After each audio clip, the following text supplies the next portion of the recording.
Puis elle lui offrit ses respects, le considérant comme un brahmana, le fils du précepteur de ses époux. Le mot Vama signifie vertueuse. Par sa nature féminine, Draupadi fut dominée par la compassion et eut pitié de lui. Wow!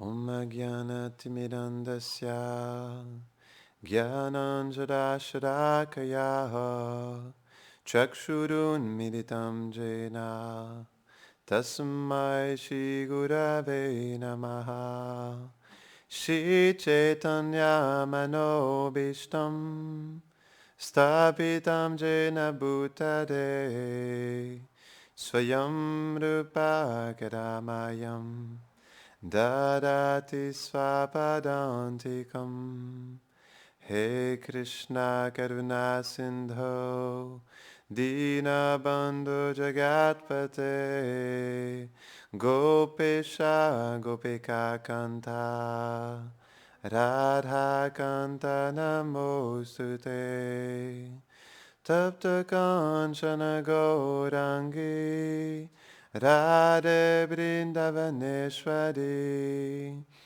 Vrishabhanu Sute Devi Pranamami Hari Priye Vanchakarpatarubhyascha Kripa Sindhubhya eva cha Patitanam Pavanebhyo Vaishnavebhyo Namo Namaha Jaya Shri Krishna Chaitanya Prabhu Nityananda Shri Advaita Gadadhara Shivasari Gaura Bhaktavinda Hare Krishna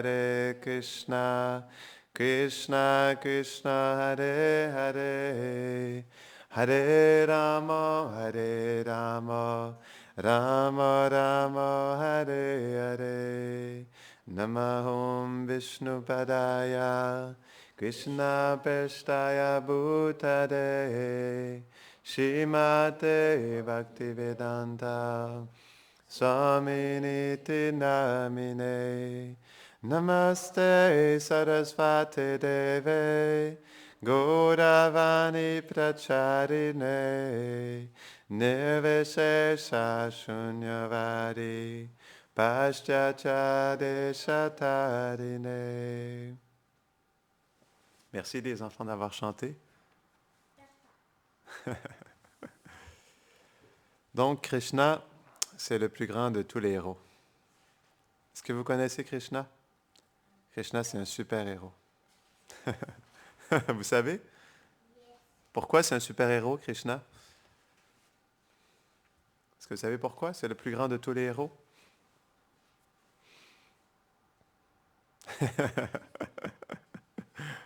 Hein?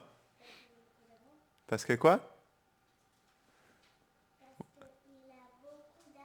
Oui, bien sûr. C'est un héros d'amour. Autre chose? Pourquoi c'est le plus grand de tous les héros?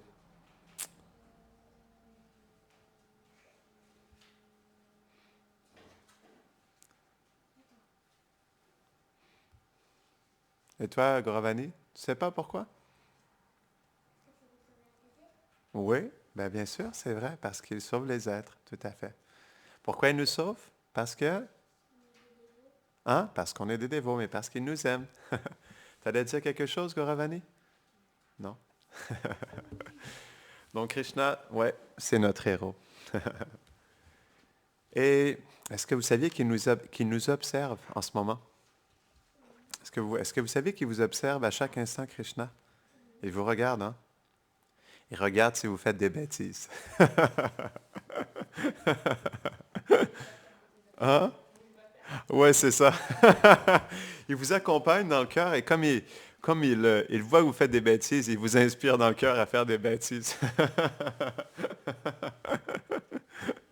Pourquoi? Parce que, en fait, c'est expliqué. Krishna, il dit ça lui-même dans la Bhagavad Gita. Il dit qu'il est le plus grand de tous les tricheurs, en fait. Ouais, il dit qu'il est l'aventure. C'est pour ça que vous aimez jouer, parce que Krishna, il aime jouer. Il fait ça pour l'éternité. C'est même expliqué que Vrindavan, c'est son terrain de jeu. Est-ce que vous aimeriez jouer avec Krishna? Mhm, moi aussi, hein? J'aimerais bien. Donc, Krishna, il nous observe à chaque instant. Il regarde qu'est-ce qu'on va faire. Il attend patiemment de voir comment on va se tourner vers lui. Mais je voulais parler de Draupadi parce que c'est vraiment... Et Sudham, il a donné une belle classe hier par rapport au pardon. Il expliquait à quel point le pardon, c'était quelque chose d'important. Il a partagé cette histoire de cette dame. Non? C'est très touchant, cette histoire. On disait ça après la classe. On se disait qu'il n'y a pas que dans les histoires Vaishnav qu'il y a des histoires spéciales, non? Parfois, justement, dans différentes religions, même parfois des gens du commun, non, vivent des choses extraordinaires ou ont une vie emplie de compassion, non, de générosité. Et on voit dans cette dame qu'elle avait vraiment un grand cœur. Parce que c'est la nature de l'âme de donner. L'âme, elle est faite pour donner. Et même, on peut voir aujourd'hui, juste dans la société, les gens ont ce sentiment que si je donne aux autres, je reçois tellement plus en donnant, non? Parce que c'est la nature de l'âme. L'âme, elle est faite pour donner. En fait, tout est axé vers le don de soi. Même Krishna aussi, il souhaite se donner aux êtres. C'est ça, Vrindavan. C'est un échange constant d'amour, non? Un don de soi constant. Et comme Krishna, il reçoit tellement de ses associés, et donc il souhaite aussi réciproquer. Mais il a une dette, non? Mais quelle sorte de dette Krishna a-t-il envers ses dévots? C'est une dette d'amour. Quand on a une dette d'argent, on paye en argent. Quand on a une dette d'amour, on doit payer en amour, non? Donc, comme Krishna, il se sent endetté de l'amour de ses dévots, il veut aussi réciproquer par amour, non? Mais en même temps, c'est ça qui est spécial, et c'est ça qui est tellement touchant avec Krishna. En même temps, il ne se sent pas qualifié. Il ne se sent pas qualifié pour rembourser sa dette envers ses dévots. Et c'est pourquoi elle vient en tant que Chaitanya Mahaprabhu, non? Parce qu'il ne sait pas comment rembourser sa dette. Parce que l'amour que ces dévots portent à Krishna est un amour qui est incommensurable, non? Et donc Krishna, il se sent tellement touché qu'il ne sait pas du tout, il se sent un peu confus.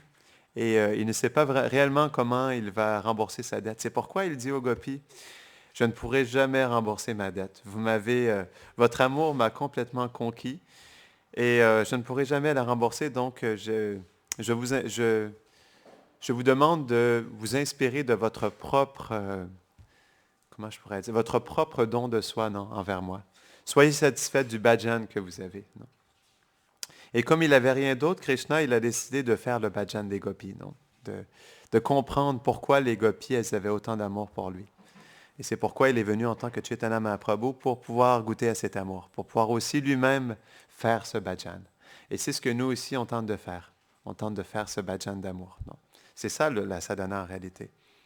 On tente de repayer cette dette d'amour, non? Parce que nous aussi, on a une grande dette d'amour envers Krishna. Comme Krishna, il a une dette envers les gopis, nous aussi, on a une profonde dette envers Krishna. On a une dette envers notre maître spirituel. Parce qu'ils nous ont donné la bhakti. Ils nous donnent en fait leur monde de l'amour. Et c'est ça qui est tellement spécial. Je voulais parler de ça aujourd'hui en réalité. Donc on explique qu'on n'a pas d'amour pour Krishna, on réalise qu'on se sent inqualifié de pouvoir approcher Krishna, qu'on n'a pas par nous-mêmes la qualification pour entrer à Vrindavan. On doit être introduit, donc ça on avait fait le point. Mais quelque chose qui est important, c'est que comme nous n'avons pas la qualification, et comme c'est la nature des habitants de Vrindavan de vivre des sentiments de Radha et Krishna, en réalité, la chose la plus importante pour nous est de s'infuser de ces sentiments des résidents de Vrindavan. C'est pourquoi l'écoute est tellement importante. Comme par exemple, je ne sais pas si vous avez tous lu Le Nectar de la dévotion, mais c'est un livre qui est vraiment essentiel pour comprendre en fait la pure dévotion. C'est un livre qui est très important. Pour nous, on pourrait dire, c'est un texte que Rupa Goswami il a écrit pour vraiment nous aider à comprendre la science de la pure dévotion. Et dans le Nectar de la dévotion, Rupa Goswami il explique réellement à quel point nous avons besoin de vivre par les sentiments des résidents de Vrindavan. Parce que c'est en s'infusant de leurs sentiments qu'on va faire naître en nous le pur amour pour Krishna. C'est de cette manière. Parce que l'écoute des divertissements d'œuvrage, l'écoute des gloires des habitants de Vrindavan n'est pas quelque chose d'ordinaire. C'est quelque chose qui est complètement transcendantal. Et par l'écoute, on s'associe avec eux. C'est ça qui est puissant. Comme par exemple, en réalité aussi, quand on chante le Mahamantra, ce n'est pas seulement qu'on chante, mais on écoute aussi le Mahamantra. Parce que dans l'écoute du Mahamantra est présent Krishna. Si on fait juste chanter, mais on n'écoute pas, on n'aura pas l'expérience de Krishna. Donc, il faut aussi écouter sincèrement. Dans cette écoute aussi, on découvre Krishna. Donc, c'est la même chose aussi avec les résidents de Vrindavan, avec les gloires de Vraj. Parce que dans cette écoute est présent Vrindavan, est présent ce pur amour et ses associés, non, de Krishna. Donc, le plus on écoute, le plus on est attentif à leurs sentiments, le plus on est attiré à leurs sentiments, et le plus ces sentiments vont naître dans notre cœur. C'est ça vraiment la clé du succès. On doit vivre de ces sentiments. Parce que ces sentiments, ils sont présents, ils sont réels, ils sont présents dans l'écoute, justement, de ces divertissements. C'est pourquoi c'est tellement important dans notre vie de tous les jours d'entendre parler de Krishna et de ses divertissements à Vrindavan. Parce que le plus on entend parler, et le plus ça deviendra une réalité pour nous. C'est ce que Jiva Goswami il explique. Lorsqu'on lit le Bhagavatam, on entre dans les divertissements de Krishna. C'est comme ça qu'on entre en premier à Vrindavan. Parce que lorsqu'on entre à travers l'écoute, on n'entre pas par nous-mêmes. On est qualifié par rapport à ce qu'on reçoit dans l'écoute. C'est ça qui est spécial, c'est qu'on prend refuge de ces divertissements. Ce sont comme des maîtres spirituels en réalité. Parce que c'est la miséricorde qui est présente. C'est pourquoi le Srimad Bhagavatam, il est tellement important dans le Kali Yuga. Parce que dans ces versets se trouvent les divertissements de Krishna. Et ils sont présentés d'une manière, ou même pas présentés, mais ils descendent. Ils descendent vers nous d'une manière à ce qu'on puisse être qualifié. Ils descendent vers nous pour nous introduire, en réalité. C'est ça leur but. Pourquoi le Srimad Bhagavatam, pourquoi Vyasadeva a pris le temps d'écrire le 18 000 versets du Bhagavatam, non? Pourquoi Gurudev prend le temps, depuis toutes ces années, d'écrire le Bhagavatam, non?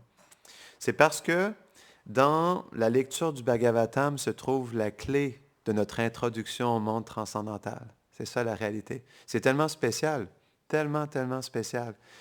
Donc, c'est pourquoi on ne doit pas être découragé parce qu'on a vraiment toutes les clés, on a toutes les ressources à notre disposition pour devenir qualifié. Parce que devenir qualifié, c'est plutôt devenir complètement dépendant de cette écoute, de ce chant. C'est tout simplement juste comprendre que ce n'est que par le fait de recevoir cette écoute et ce chant que nous nous qualifierons, non? Parce que de toute façon, dans cette écoute et dans ce chant, on est présent aussi. Nos sentiments sont présents. Mais ce n'est pas que on peut essayer, c'est ça le point, ce n'est pas que par nous-mêmes, on pourrait dire, détaché de l'écoute et du chant, ce n'est pas que par nous-mêmes, on peut développer des sentiments d'amour. C'est qu'on prend refuge du Srimad Bhagavatam, on prend refuge du Mahamantra, on prend refuge des associés de Krishna, de Vrindavan, et en prenant refuge, on devient qualifié. C'est eux, en fait, qui nous donnent ces sentiments. Ce n'est pas nous qui développons des sentiments. Comment est-ce qu'on peut développer des sentiments, non, avec notre qualification? Non, ça vient de eux. Donc, c'est la même chose aussi avec l'écoute. C'est ça qui est spécial, c'est que ce n'est pas une écoute ordinaire. Il faut écouter et chanter avec cet état d'esprit que on écoute et on chante dans le but d'être introduit par les résidents de Vrindavan. C'est ça le secret. Qu'ils puissent venir à nous, entrer dans notre cœur et justement nous infuser de leurs sentiments. C'est ça qui est important. C'est pourquoi on doit tellement méditer sur leurs sentiments. Et c'est là où le nectar de la dévotion, il est vraiment essentiel parce que Rupa Goswami, il décrit les sentiments des résidents de Vrindavan selon les différents rasas. Il décrit les symptômes, les upadis, non, pas les upadis, excusez-moi, comment ça s'appelle? Les udipan, excuse-moi. Ouais. Les udipan qui sont les stimuli qui nous aident à méditer sur Krishna. Donc, les udipan, les sancharibhav, les différents symptômes d'extase, toutes ces choses sont décrites dans le nectar de la dévotion. Et c'est important parce que quand on lit le nectar de la dévotion, par la suite, lorsqu'on écoute les divertissements de Krishna à Vrindavan, on est plus sensible justement, on pourrait dire, aux subtilités du rasa qui se passe dans un divertissement. Au lieu de juste l'écouter, on comprend justement que, OK, ce dévot-là, il goûte à cette extase particulière, non? Il a ce sentiment ou non, il a un udipan, un stimuli qui lui donne ce sentiment lorsqu'il voit Krishna jouer de la flûte, non? Donc, c'est pourquoi, justement, la science du rasa, elle est complexe, mais elle est décrite par les Goswamis. Et si on l'étudie, alors on peut comprendre toutes les subtilités derrière le rasa dans les divertissements de Vrindavan. Donc, c'est pourquoi c'est vraiment un livre essentiel à lire, le Nectar de la dévotion. Donc, Prabhupada, il a pris le temps de faire un sommaire de ce livre pour nous aider à comprendre toutes les subtilités derrière les échanges d'amour entre Radha et Krishna, non? Donc, le plus on va méditer sur ces sentiments, et le plus justement, ils vont venir dans notre cœur et ils vont montrer leur présence, ils vont purifier notre cœur. Et le plus justement ils vont prendre cette place dans notre cœur, le plus notre sentiment personnel aussi va se manifester. Non? Ça vient avec.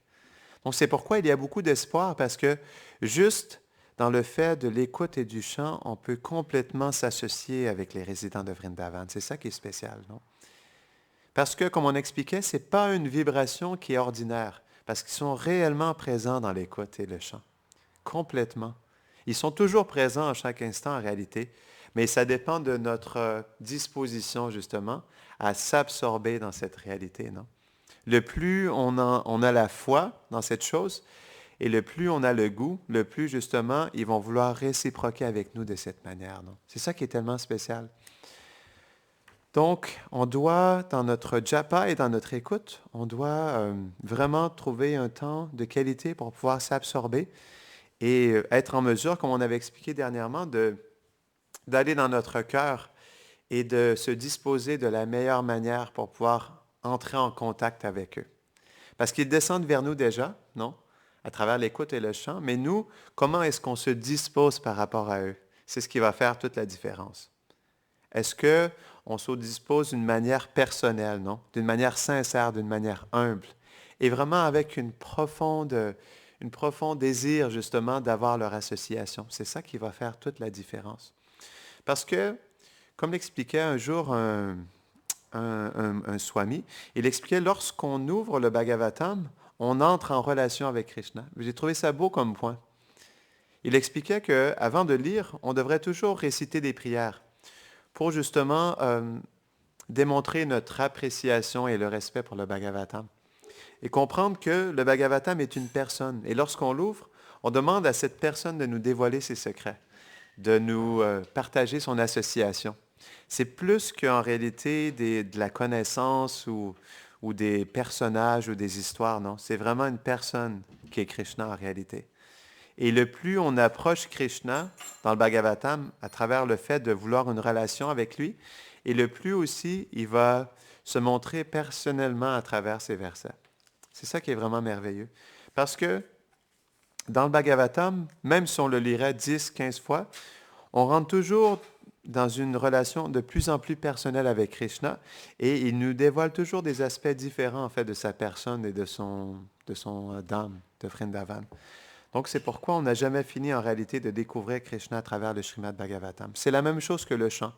Comme Krishna, il a investi tous ses pouvoirs dans le chant, il a investi tous ses pouvoirs dans le Srimad Bhagavatam aussi en réalité. Donc, c'est ça qui est tellement merveilleux. C'est pourquoi les acharyas ils mettent autant d'importance dans le fait de lire le Srimad Bhagavatam. Parce que c'est un texte qui est fait scientifiquement pour nous aider à développer le pur amour pour Krishna. Comme Prabhupada expliquait, c'est la science de la réalisation de Krishna, God realization, non? La réalisation de Dieu. Et Prabhupada, il expliquait même que si on lit le Bhagavatam avec sincérité et attention, on peut s'attendre à la fin du 12e chant à atteindre la réalisation divine. C'est même expliqué que si on donne le Bhagavatam un jour de pleine lune, on atteint dans cette vie la perfection de l'existence.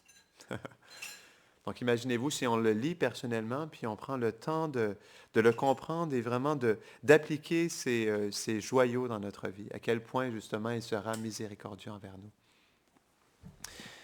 Et donc, mais Gurudev, il parlait de ça dernièrement, le pouvoir de la miséricorde, le pouvoir de la miséricorde de Radharani. On doit jamais, on pourrait dire, on ne doit jamais douter de la miséricorde de Radharani. Jamais. En réalité, tout ce qu'on peut concevoir de la miséricorde de Radharani, ça sera toujours plus encore. Parce que notre conception de cette miséricorde, elle est tellement limitée. Même si on la conçoit de la manière la plus grande, comme Radharani, elle est un océan infini de miséricorde et de compassion, on ne pourra jamais en réalité aller jusqu'au bout de sa miséricorde. C'est pourquoi on devrait avoir une foi, on pourrait dire, une foi incommensurable en la miséricorde de Radharani, parce que par sa compassion, par son amour pour les êtres, elle peut tout faire, absolument tout faire. Elle peut tout changer, non? Parce qu'elle est la personnification de la miséricorde, non? Elle est la Karunya Shakti. C'est ça qui est expliqué par Gaur Govinda Maharaj. C'est la miséricorde personnifiée. Donc, on devrait avoir confiance en Radharani. On devrait vraiment prendre refuge à ses pieds. S'il te plaît, Radharani, donne-moi ton refuge. S'il te plaît, prends-moi sous ton aile et aide-moi à progresser, non?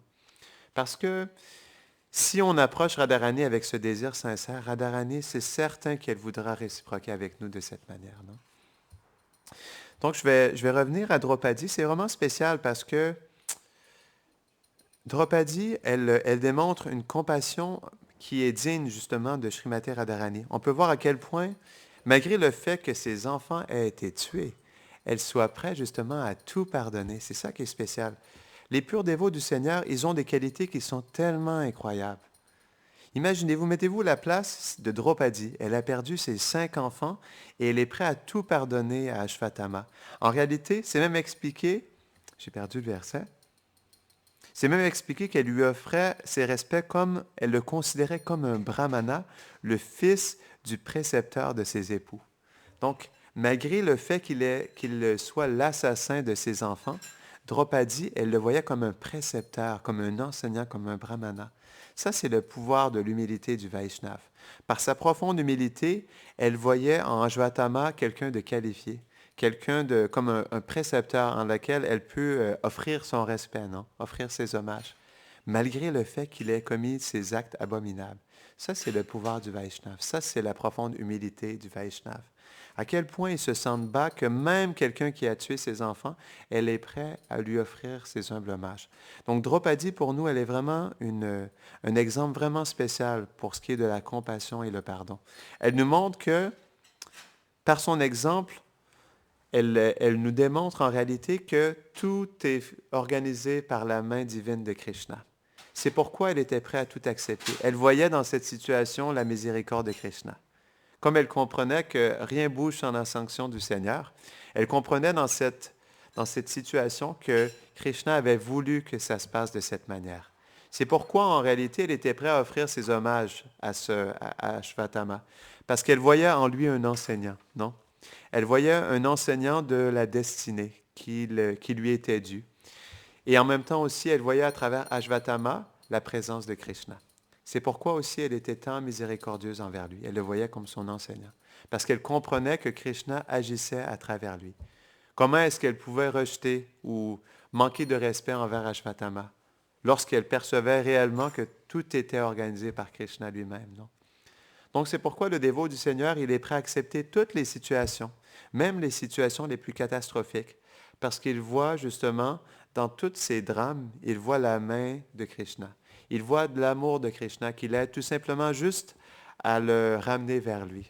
Ou on pourrait dire, il le ramène vers lui pour qu'il puisse développer ce profond sentiment de séparation en réalité. Donc c'est pourquoi Draupadi, elle est vraiment un exemple spécial pour nous. On doit méditer sur ce divertissement parce qu'il nous aide à comprendre l'importance de développer l'humilité, la tolérance et la compassion envers tous les êtres. Parce que de toute façon, nous ne sommes pas qualifiés. On parle de Draupadi, c'est une Vaishnavi qui est hautement qualifiée et qui a tellement de qualités, non? Qui est un océan de compassion et miséricorde. Donc, que dire de nous? Donc, c'est ça qui est spécial. Les Vaishnavas, ce sont les personnes qui sont les plus qualifiées dans toute la terre entière.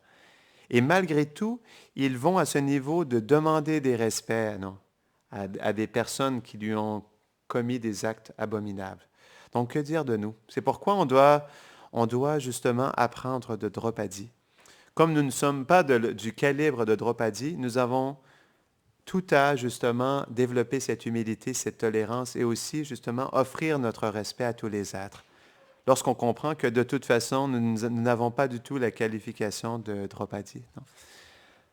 Donc, c'est ce qui est précieux aussi dans le fait d'être une âme conditionnée, c'est qu'on peut devenir un tout petit serviteur. On peut accepter le fait que nous n'avons aucune qualité et que la seule chose que nous sommes qualifiés à faire, c'est servir. Ça, c'est notre qualification. On peut servir. Dans toutes les circonstances, l'humilité est toujours la meilleure solution. Parce que de toute façon, nous sommes des âmes déchues. Et dans cette déchéance, nous pouvons au moins offrir un service. Ça, nous sommes qualifiés pour le faire parce que c'est la nature de l'âme. Dans toutes les circonstances, on peut servir. Et comme on expliquait, cette humilité, elle nous aide à développer une profonde attitude de service. Peu importe les circonstances, peu importe les injustices, on continue à servir parce que c'est notre qualification. Et c'est ça que Draupadi nous apprend dans ce divertissement. C'est quelque chose qui est extrêmement précieux pour la cultivation on pourrait dire de l'attitude de service, de la pure attitude de service. Donc, je vais terminer ici. Est-ce qu'il y a des questions ou des commentaires avant qu'on termine? Jai Draupadi ki Jai.